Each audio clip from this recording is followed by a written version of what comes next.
रही है, क्या लगता है सरकार कम करना चाहती है हमारा? देखिए, उत्तर प्रदेश में सहकारिता को लेकर के जिस तरीके से अनदेखी की जा रही है, आपने देखा खाद का वितरण के समय पे इटावा और औरैया के अंदर खास करके जो समितियां संघ थे, संघों को खाद ना देना, उनको वंचित रखना।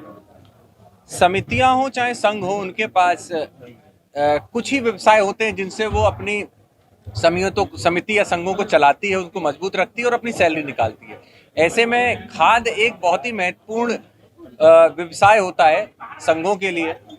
ऐसे में उनसे वंचित रखना निश्चित तौर पे उन्हें कमजोर करता है, सहकारिता मूवमेंट को कहीं ना कहीं कमजोर करता है। इसलिए आने वाले समय में हम लोग इस बात को निश्चित तौर पे सरकार के समक्ष, विधानसभा हो या लोकसभा हो, उसके जरूर रखेंगे कि संघ हो या समिति हो, इन सबको खाद वितरण या इन व्यवसायों से वंचित ना रखा जाए। भैया, जिस तरीके से अभी आईबीए की बैठक आज थी और अपने यहाँ पिछले दिनों बैंक में घोटाला सामने, आप बैंक को किस तरीके से प्रगति की ओर ले जाने की तैयारी? देखिए, आज बैंक की वार्षिक सामान्य इकाई की बैठक थी, हर साल रहती है और हम लोग को करनी होती है। जितने भी कार्यकलाप रहे हैं बैंक के साल भर के, उनको हम अपने डेलीगेट्स के समक्ष रखते हैं।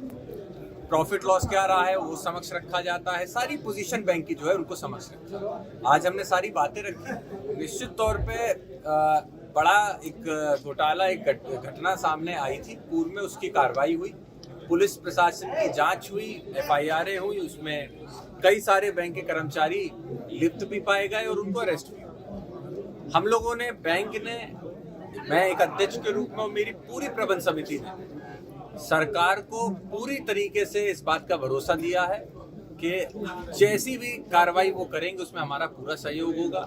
हम लोगों का, बैंक का, प्रबंध समिति का, हम लोगों का सिर्फ इतना मानना है कि जो फाइनेंशियल लॉसेस बैंक को हुए हैं वो हम लोगों को पूरे अगर करने हैं तो उसका तरीका यही है कि जितने भी कर्मचारी हैं, इनके द्वारा जो भी चल अचल संपत्ति इस धांधलीबाजी के द्वारा जोड़ी गई है, उसकी नीलामी कर बैंक की जो फाइनेंशियल लॉसेस हैं उनको हम पूरा करें।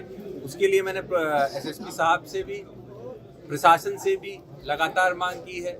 सरकार उत्तर प्रदेश की कहने के लिए कि हम जो बेईमान है उनको सजा देंगे, कहती तो है, लेकिन आज साल भर होने को आ गया है, वो कर्मचारी बैंक में ही है, वो कर्मचारी जेल में है।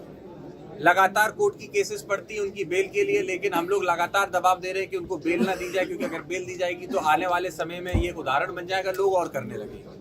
इसीलिए हम लोगों ने अनुरोध सरकार से ये किया है कि जल्द से जल्द इनकी जमीनों को जब्त किया जाए, सीज किया जाए और हमारी जो फाइनेंशियल लॉसेज है उनको पूरा किया जाए। लेकिन सरकार इसमें पता नहीं क्यों देरी करती जा रही है। क्या और भी कर्मचारी ऐसे हैं जो अभी लिप्त हैं इस जांच में, अभी सामने नहीं आए हैं?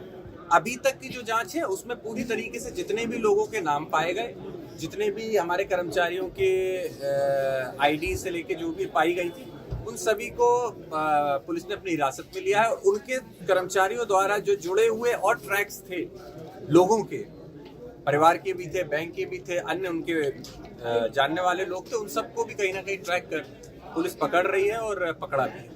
अभी पिछले दिनों आयकर विभाग की टीम भी आई थी, पता चला बैंक से यहाँ का इनकम टैक्स जमा नहीं हुआ है कुछ तरीके से। 1 साल का इनकम टैक्स जमा किसी वजह से, क्योंकि एक फॉर्म था जिसकी वजह से हम लोग उसको जमा नहीं कर पाए थे, 21-22 का है वो। हालांकि उसके बाद के हमारे सारे इनकम टैक्स जमा हुए हैं, तो वो एक क्लरिकल मिस्टेक है उसकी, लेकिन जिम्मेदारी बैंक ने ली है और बोला भी है कि उसको शीघ्र ही हम लोग कंप्लीट करके देंगे। तो वो एक कहीं ना कहीं एक क्लरिकल मिस्टेक थी, इसकी वजह से ये हुआ है, उसको भी हम लोग पूर्ण करेंगे और काम करेंगे। धन्यवाद। Thank you.